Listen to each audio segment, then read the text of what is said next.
So when I was 4 years old, my dad got the wild hair that he wanted to open up a health food store. That was 1976. 1976, it was not cool to own a health food store. We're talking just the very fringe of society was into like whole grain bread and vitamin C and things like that. My dad was a really unique character, and anybody that ever met him could see that he was his own man. There was nobody like him before or after. He was into organic before organic was cool.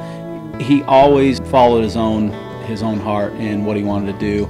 So when I was 4 years old, he opens up this store called Nutrition Shoppe. I started working there when I was 7, and just tearing down boxes and putting stuff on the shelf. And we had this little tiny mom and pop store. We had 10, 15 customers a day kind of a thing. By the time I'm 14 years old, I'm actually helping customers and talking about vitamins and minerals and fatty acids and things like that. And by the time I was about 16, I was running the store. So at 21, I bought it from my parents, changed the name eventually to Vitality Nutrition, and the rest is history.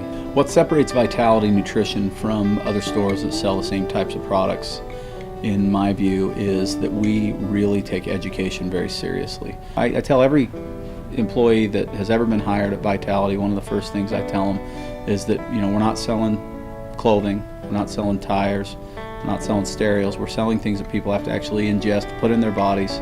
We're selling the promise of better health.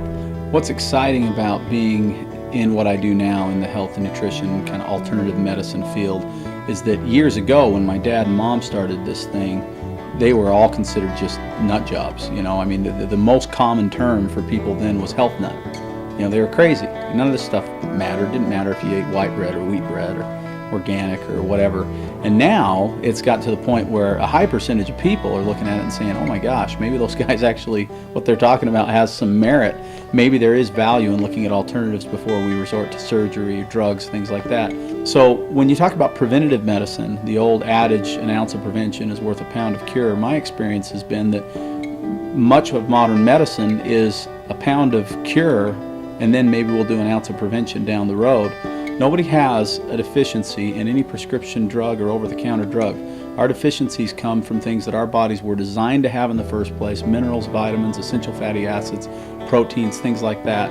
When we fill those deficiencies and when we get rid of the toxicity of the things that we shouldn't intake into our bodies, whether it's through air pollution, the foods we eat, pesticides, herbicides, and all those types of things, then what we end up with is a body that's functioning as it should be.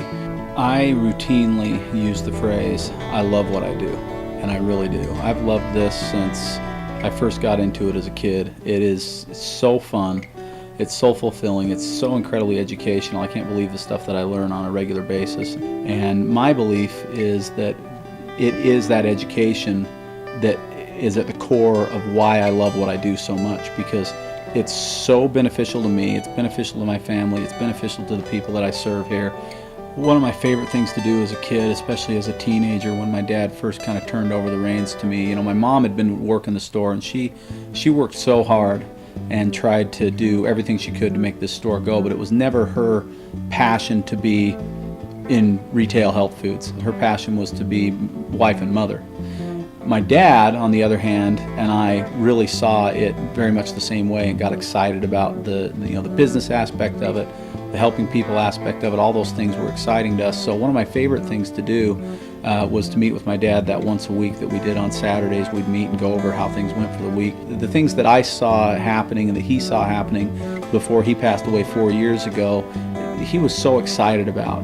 One of my fondest memories was when he was just a few days away from dying, was in really bad shape, and I came in and talked to him, and I shared with him one last success story I'd had here at Vitality, and I shared with him this story, and he got a big smile on his face, the last smile I ever saw, and it was huge, and it was so rewarding for me, because that was the thing. My fondest memory of the last few days of his life was that big smile, because we shared the same passion and the same goals, and I feel like it's going the direction that he would have wanted it to go, and we're excited to carry on the legacy that my parents began 37 years ago.